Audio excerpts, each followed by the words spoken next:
ये एक बड़ा शहर था। इस शहर में लाखों लोग रहते थे। पहले के ज़माने के लोग साथ साथ रहते थे और एक दूसरे के कार आते थे, पर नए ज़माने के लोगों का स्वरूप ही अलग सा है। सब अपने अपने काम में रत रहते हैं, किसी को किसी प्रकार की परवाह नहीं। घर के सदस्यों को भी एक दूसरे की परवाह नहीं होती। भजन कीर्तन, भक्ति भाव, दया, माया, परोपकार जैसे संस्कार कम हो गए हैं। शहर में बुराइयां बढ़ गई थी। शराब, जुआ, रेस, व्यभिचार, चोरी, डकैती वगैरह बहुत से गुनाह शहर में होते थे। कहावत है कि हजारों निराशा में एक अमर आशा छिपी हुई रहती है। इस तरह इतनी सारी बुराइयों के बावजूद शहर में कुछ अच्छे लोग भी रहते थे। ऐसे अच्छे लोगों में शीला और उनके पति की गृहस्थी मानी जाती थी। शीला धार्मिक प्रकृति की और संतोषी महिला थी। उनका पति भी विवेकी और सुशील था। शीला और उनका पति ईमानदारी से जीते थे। वे किसी की बुराई करते ना थे और प्रभु भजन में अच्छी तरह समय व्यतीत किया करते थे। उनकी गृहस्थी आदर्श गृहस्थी मानी जाती थी और शहर के लोग उनकी गृहस्थी की सराहना भी करते थे। शीला की गृहस्थी इसी तरह खुशी खुशी चल रही थी, पर कहा जाता है कि कर्म की गति अकल है। विधाता के लिखे लोग कोई नहीं समझ सकता है। इंसान का नसीब पल भर में राजा को रंग बना देता है और रंग को राजा। शीला के पति के अगले जन्म के कर्म भोगने के बाकी रह गए होंगे कि वह बुरे लोगों से दोस्ती कर बैठा। वह जल्द से जल्द करोड़पति होने के ख्वाब देखने लगा, इसलिए वह गलत रास्ते पर चल पड़ा और करोड़पति की बजाय करोड़पति बन गया। यानी रास्ते पर भटकते भिखारी जैसी उसकी हालत हो गई थी। शहर में शराब, जुआ, रेस, चरस, गांजा वगैरह अनेक बुराइयां फैली हुई थी। उसमें शीला का पति भी फंस गया। दोस्तों के साथ उसे भी शराब की आदत हो गई। जल्द से जल्द पैसे वाला बनने की लालच में दोस्तों के साथ रेस, जुआ भी खेलने लगा।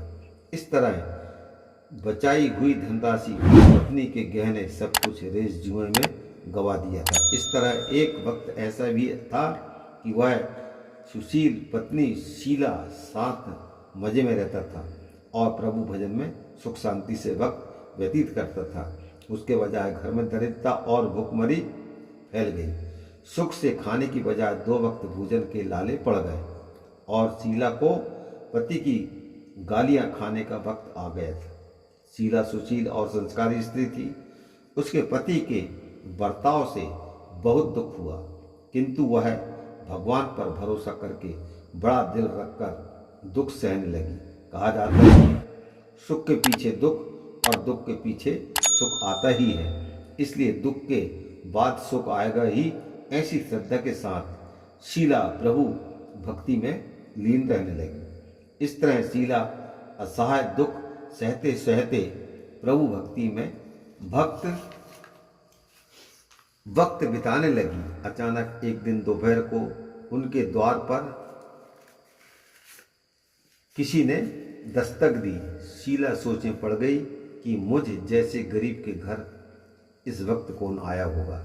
फिर भी द्वार पर आए हुए अतिथि का आदर करना चाहिए, ऐसी आर्य धर्म के संस्कार वाली शीला ने खड़े होकर द्वार खोला। देखा तो सामने एक मांझी खड़ी थी। वे बड़ी उम्र की लगती थी, किंतु उनके चेहरे पर अलौकिक तेज निखर रहा था। उनकी आंखों में से मानो अमृत बह रहा था। उनका भव्य चेहरा करुण और प्यार में छलकता था। उनको देखते ही शीला के मन में अपार शांति छा गई। वैसे शीला इस मांझी को पहचानती ना थी, फिर भी उनको देखकर शीला के रोम रोम में आनंद छा गया। शीला मांझी को अंदर आदर के साथ घर ले आई। घर में बैठाने के लिए कुछ भी नहीं था, अतः शीला ने सब्जा कर एक फटी हुई चादर पर उनको बिठाया। माँ जी ने कहा, क्यों शीला, मुझे पहचानती नहीं? शीला ने सोचकर कहा, माँ, आपको देखते ही बहुत खुशी हो रही है, बहुत शांति हो रही है। ऐसा लगता है कि मैं बहुत दिनों से जिसे ढूंढ रही थी वे आप ही हैं, पर मैं आपको पहचान नहीं सकती। माँ जी ने हंसकर कहा, क्यों भूल गई? हर शुक्रवार को लक्ष्मी जी के मंदिर में भजन कीर्तन होते हैं, तब मैं भी वहाँ आती हूँ। वहाँ हर शुक्रवार को हम मिलते हैं। पति गलत रास्ते पर चल गया, तब से शीला बहुत दुखी हो गई थी और दुख की मारी वह लक्ष्मी जी के मंदिर में भी नहीं जाती थी। बाहर के लोगों के साथ नजर मिलाते ही भी उसे शर्म लगती थी। उसने याददाश्त पर जोर दिया, पर यह माँ जी याद नहीं आ रहे थे। तभी माँ जी ने कहा, तू लक्ष्मी जी के मंदिर में कितने मधुर भजन गाती थी, अभी तू दिखाई नहीं देती थी, इसलिए मुझे हुआ कि तू क्यों नहीं आती है, कहीं बीमार तो नहीं हो गई है। ऐसा सोचकर मैं तुझे मिलने चली आई। माँ जी के अति प्रेम भरे शब्दों से शीला का हृदय पिघल गया, उसकी आंखों में आंसू आ गए। माँ जी के सामने वह बिलख बिलख करके रोने लगी। यह देख कर के माँ जी शीला के नजदीक सरके और उसकी सिसकती पीठ पर प्यार भरा हाथ फेर कर सांत्वना देने लगी।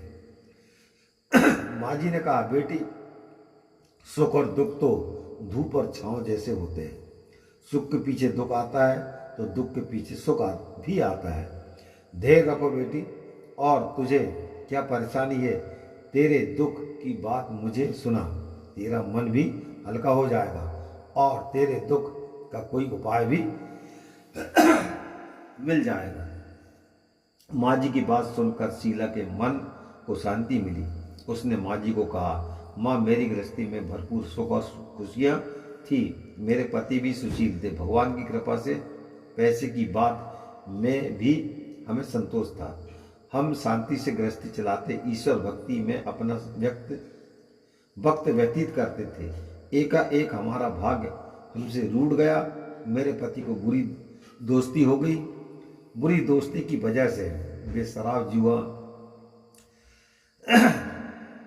चरस, गांजा वगैरह खराब आदतों के शिकार हो गए और उन्होंने सब कुछ गवा दिया और हम रास्ते के भिखारी जैसे बन गए। यह सुनकर माँ जी ने कहा, सुख के पीछे दुख और दुख के पीछे सुख आता ही रहता है। ऐसा भी कहा जाता है कि कर्म की गति न्यारी होती है। हर इंसान को अपने कर्म भुगतने ही पड़ते हैं, इसलिए तू चिंता मत कर, अब तू कर्म भुगत चुकी है। अब तुम्हारे सुख के दिन अवश्य आएंगे। तू तो माँ लक्ष्मी जी की भक्त है।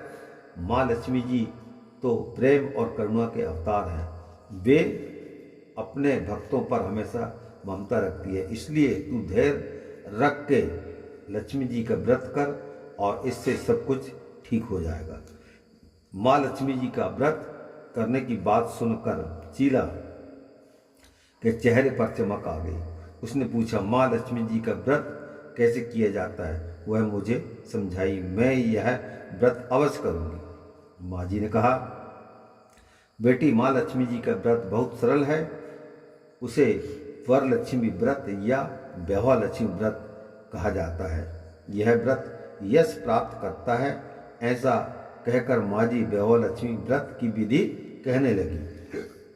बेटी, वैभव लक्ष्मी व्रत वैसे भी सीधा साधा व्रत है, किंतु कई लोग यह व्रत गलत तरीके से करते हैं, अतः उसका फल नहीं मिलता। कई लोग कहते हैं कि सोने के गहने की हल्दी कुमकुम से पूजा करो, बस व्रत हो गया, पर ऐसा नहीं है।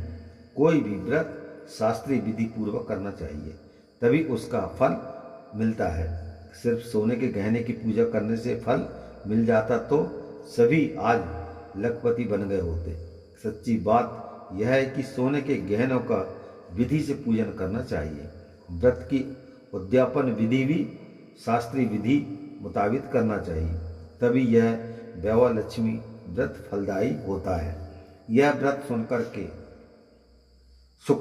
यह व्रत शुक्रवार को करना चाहिए। सुबह में स्नान करके स्वच्छ कपड़े पहनो और सारा दिन मन में जय माँ लक्ष्मी का रटन करते रहो। किसी की चुगली नहीं करना चाहिए। शाम को पूर्व दिशा में मुंह कर सके इसी तरह आसन में बैठ जाओ।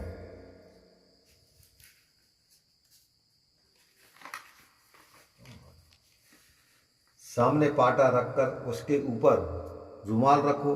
रुमाल पर चावल का छोटा सा ढेर करो। उस ढेर पर पानी से भरा तांबे का कलश रखकर कलश पर एक कटोरी रखो। उस कटोरी में एक सोने का गहना रखो तो चांदी का भी चलेगा, चांदी का ना हो तो नगद रुपया भी चलेगा। बाद में घी का दीपक जलाकर धूप बत्ती सुलगा करके रखो। माँ लक्ष्मी के बहुत स्वरूप हैं और माँ लक्ष्मी जी को श्री यंत्र अति प्रिय है। अतः वैभव लक्ष्मी में पूजन विधि करते वक्त सर्वप्रथम श्री यंत्र और माँ लक्ष्मी के विविध स्वरूपों का सच्चे दिल से दर्शन करो। इस पुस्तक के अगले पृष्ठ पर श्री यंत्र और माँ लक्ष्मी जी की विविध स्वरूपों की छवि दी गई है। उसके बाद लक्ष्मी स्तवन का पाठ करो। बाद में कटोरी में रखे हुए गहने या रुपए को हल्दी कुमकुम और चावल चढ़ा करके पूजा करो और लाल रंग का फूल चढ़ाओ। शाम को कोई मीठी चीज बना करके उसका प्रसाद रखो। ना हो सको तो शक्कर या गुड़ भी चल सकता है। फिर आरती करके 11 बार सच्चे हृदय से जय माँ लक्ष्मी बोलो। बाद में 11 या 21 शुक्रवार यह व्रत करने का दृढ़ संकल्प माँ के सामने करो और आपको जो मनोकामना हो पूरी करने को माँ लक्ष्मी जी को विनती करो। फिर माँ का प्रसाद बांट दो और थोड़ा प्रसाद अपने लिए रखो। अगर आप में शक्ति हो तो सारा दिन उपवास रखो और सिर्फ प्रसाद ग्रहण करते समय खाना खा लो। अगर थोड़ी शक्ति भी ना हो तो 2 बार भोजन कर सकते हो। बाद में कटोरी में रखा गहना या रुपया ले लो। कलश का पानी तुलसी क्यारी में डाल दो और चावल पक्षियों को डाल दो। इस तरह शास्त्रीय विधि अनुसार व्रत करने से उसका फल अवश्य मिलता है। इस व्रत के प्रभाव से सब प्रकार की विपत्ति दूर होकर आदमी माला माल हो जाता है। संतान न हो उसे संतान की प्राप्ति होती है। सौभाग्यशाली स्त्री का सौभाग्य अखंड रहता है। कुमारी लड़की को मन भावन पति मिलता है। शीला यह व्रत सुनकर के आनंदित हो गई। फिर पूछा, माँ आपने वैभव लक्ष्मी व्रत की जो शास्त्रीय विधि बताई है वैसे मैं अवश्य करूँगी, किंतु उसका उद्यापन विधि किस तरह करना चाहिए यह भी आप कृपा करके सुनाइए। माँ जी ने कहा, 11 या 21 जो मन्नत मानी हो उतने शुक्रवार यह वैभव लक्ष्मी व्रत पूरी श्रद्धा और भावना से करना चाहिए। व्रत के आखिरी शुक्रवार को जो शास्त्रीय विधि अनुसार उद्यापन विधि करनी चाहिए वह मैं तुझे बताती हूँ। आखिरी शुक्रवार को खीर या नैवेद्य रखो। पूजन विधि हर शुक्रवार को करते हैं वैसे ही करना चाहिए। पूजन विधि के बाद श्रीफल अर्थात नारियल फोड़ो और कम से कम 7 कुंवारी या सौभाग्यशाली स्त्रियों को कुमकुम का तिलक करके साहित्य संगम की वैभव लक्ष्मी वाली व्रत की एक पुस्तक उपहार में देनी चाहिए और सबको खीर का प्रसाद देना चाहिए। फिर धन लक्ष्मी स्वरूप वैभव लक्ष्मी स्वरूप माँ लक्ष्मी जी की छवि को प्रणाम करें। माँ लक्ष्मी जी का यह स्वरूप वैभव देने वाला है। प्रणाम करके मन ही मन भावुकता से माँ की प्रार्थना करते वक्त कहे कि हे माँ धन लक्ष्मी, हे माँ वैभव लक्ष्मी, मैंने सच्चे हृदय से आपको वैभव लक्ष्मी व्रत पूर्ण किया है, तो हे माँ हमारी जो मनोकामना की है वह बोलो कि मनोकामना पूर्ण करिए, हमारा सबका कल्याण कीजिए। जैसे संतान ना हो उसे संतान देना, सौभाग्यशाली स्त्री का सौभाग्य अखंड रखना, कुंवारी लड़की को मन भावन पति देना। आपका यह चमत्कारी वैभव लक्ष्मी व्रत जो करे उनकी सब विपत्ति दूर करना, सबको सुखी करना। हे माँ आपकी महिमा अपरंपार है। इस तरह माँ की प्रार्थना करके माँ लक्ष्मी जी का धन लक्ष्मी स्वरूप को भाव से वंदन करो। माँ जी के पास से वैभव लक्ष्मी व्रत की शास्त्रीय विधि सुनकर शीला भाव विभोर उठी उसे लगा कि मानो सुख का रास्ता मिल गया है।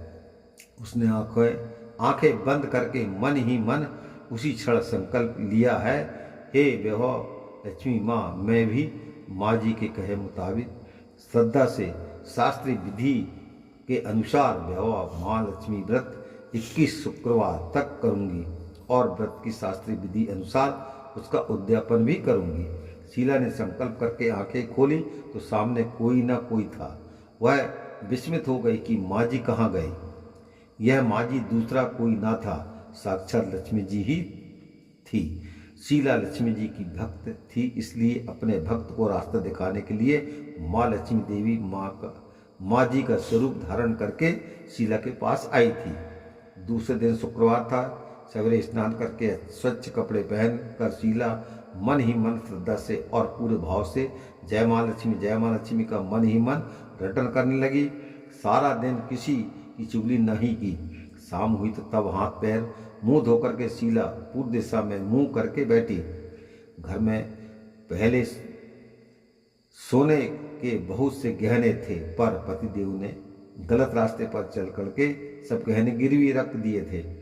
पर नाक की चुन्नी बच गई थी। नाक की चुन्नी निकाल कर उसे धोकर शीला ने कटोरी में रख दी।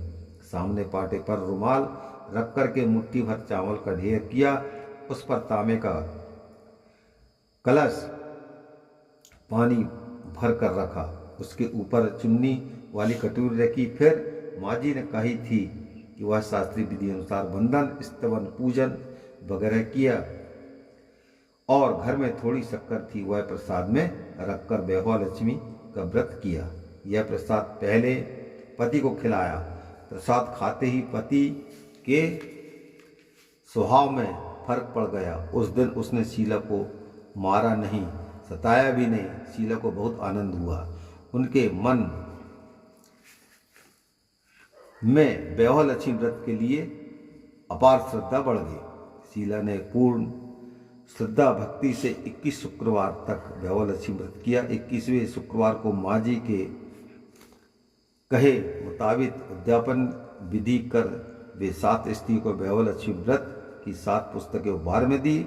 फिर माता जी के धनलक्ष्मी स्वरूप की छवि को वंदन करके भाव से मन ही मन प्रार्थना करने लगी, हे माँ धनलक्ष्मी, मैंने आपका वैभव लक्ष्मी व्रत करने की मन्नत मानी थी, वह व्रत आज पूर्ण किया है। हे माँ, मेरी हर विपत्ति दूर करो, हमारा सबका कल्याण करो। जिससे संतान न हो उसे संतान देना, सौभाग्यशाली स्त्री का सौभाग्य अखंड रखना, कुंवारी लड़की को मन भावन पति देना। आपका यह चमत्कारी वैभव लक्ष्मी व्रत करें, उनकी सब विपत्ति दूर करना, सबको सुखी रखना। हे माँ, आपकी महिमा अपार है। ऐसा बोल करके लक्ष्मी जी के धनलक्ष्मी स्वरूप की छवि को प्रणाम किया। इस तरह शास्त्रीय विधि पूर्वक शीला ने श्रद्धा से व्रत किया और तुरंत ही उसे फल मिला। उसका पति गलत रास्ते पर चला गया था, वह अच्छी आदमी हो गया और कड़ी मेहनत करके व्यवसाय करने लगा। माँ लक्ष्मी के वैभव लक्ष्मी व्रत के प्रभाव से उसको ज़्यादा मुनाफा होने लगा। उसने तुरंत शीला के गिरवी रखे गहने छुड़ा लिए। घर में धन की बाढ़ सी आ गई। घर में पहले जैसी सुख शांति छा गई। वैभव लक्ष्मी व्रत का प्रभाव देख करके मोहल्ले की दूसरी स्त्रियां भी शास्त्रीय विधि पूर्वक वैभव लक्ष्मी व्रत करने लगी। हे माँ लक्ष्मी, आप जैसे शीला पर प्रसन्न हुई, उसी तरह आपका व्रत करने वाले सब पर प्रसन्न होना, सबको सुख शांति देना। जय धनलक्ष्मी माँ, जय वैभव लक्ष्मी माँ। बोलो वैभव लक्ष्मी वाली माँ की जय।